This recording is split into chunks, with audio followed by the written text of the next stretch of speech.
Okay, let's try to get through it quick, we always do, but it doesn't always work that way, but we'll try. Okay, so, I've been noticing a lot of world shit going on out there, and, everything from the SpaceX, Trump, snowstorm of the century type stuff, the wars, people blowing each other up, kids dying, murders, all that other fun stuff that is not really actually fun, but it's the news we live in. So anyway, I got this buddy. He's been through it. He's kind of at the end of his rope, and he's been talking to me, and I've been writing some stuff down, and we've been working on this little collaboration where he's going to tell me his story, and I'm going to tell you guys this story. He did ask me to ask you guys this. You guys, do you believe in the return of God? This is a question that can either terrify you, or strike panic into you, or not do a damn thing to you, or just like make you feel all warm and fuzzy inside. Your choice, doesn't matter. I'm not here to tell you what to do. But he asked me to ask, do you believe in God? Well, I'll tell you what my answer was. I said, there's something. There's definitely, there's a being or something. We didn't just come to be by accident. You don't just smash two rocks in space together and boom, you got a human. I don't really think it works that way. And thousands and thousands of years of evolution, how come we didn't look like the goddamn elephant? Why do we look like this? How come we walk on two and do the things that we do, and any animal that even stands being close to us still lacks that one little chromosome, or whatever you want to call it? Doesn't matter. It's not an argument I'm going to get into. So yeah, that was his question. Do you believe in God? I gave him my answer. Like I said, there's something. Us humans have a very, very, very hard time understanding without the visualization aspect. Seeing is believing, they've always told me, right? Anyway, speaking of seeing is believing too, I mean, there's something about some person out there, some, I don't know, corrupt, gone in the head, people got to them, dumbasses that freaking sitting there. He said something about black magic or something. I don't know. I don't follow this, so I'm not sure. But the message was, keep fucking around and find out, is what he said. So whatever that's supposed to mean to you, people that are messing with his head and doing this other crap. Yeah, he seemed pretty serious about it, so you might want to take note about that. I'm not sure. Guess we'll find out, right? That's right. Yeah. Fuck around and find. Oh, got it. I got it. Okay. But yeah. He's been through the ringer. He's been through it all. He's lived on the streets. He's begged. He stole. He lied. He cheated. He did everything he had to do because someone gave him the gift to be able to move in and out of different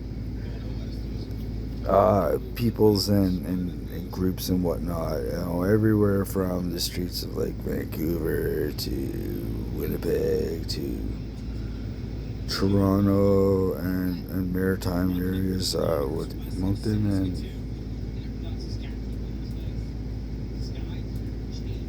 Sunnyvale Valley, Nova Scotia, Blue Nose, Halifax, yeah, around there too. And then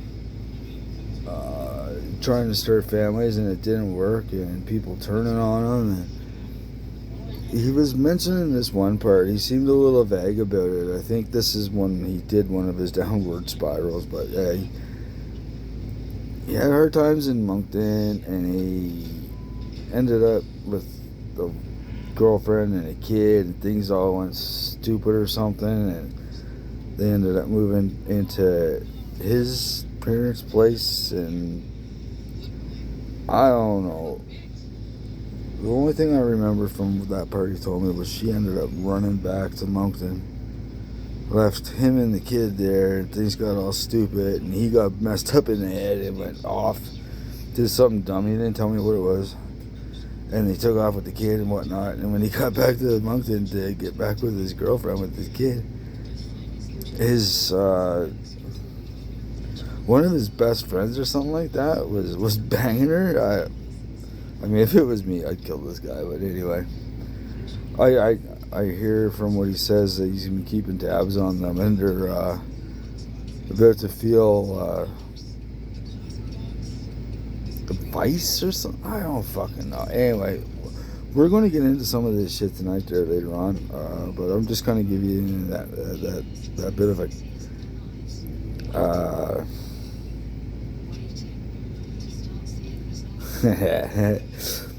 synopsis. That's it. We're giving you a touch of the synopsis about what this story is going to be about. Yeah, he's been talking to me for a while now, and I got quite a bit of info, a little bit of a story slide coming up tonight to just get y'all introduced to all the characters and see where the story takes off from there. But yeah. Oh, yeah, it's he said doing this would be fun, just doing this, because he said something about a whole bunch of people like going to shit their pants or something when I am able to take his words and vocalize them for you guys to hear, because he's just a little too shy to do this, I guess. He's been through too much, and he's like, you know what, buddy, just you do it for me. I said, all right, you know what, man? You helped me out quite a bit in my life, so you know, I got you this time. I'll do it for you. So yeah, story time tonight at some point in time. I gotta figure out what's the best time to go on TikTok and fucking prairies around Alberta. I keep looking at my analytics. It says around 2 or 3, but it kind of feels like, why the hell would I do that? Everybody around here is still doing something. I guess from looking at that, most of the analytics for this type of content is not in Canada. Or is it? Do you know your analytics? Anyway, I'm going to get the hell out of here because, well, I missed my portal. I gotta wait for the next one. 420 and all the way. Alright, talk to you guys later on today. Have a good one, and tell your friends. Be good for a laugh.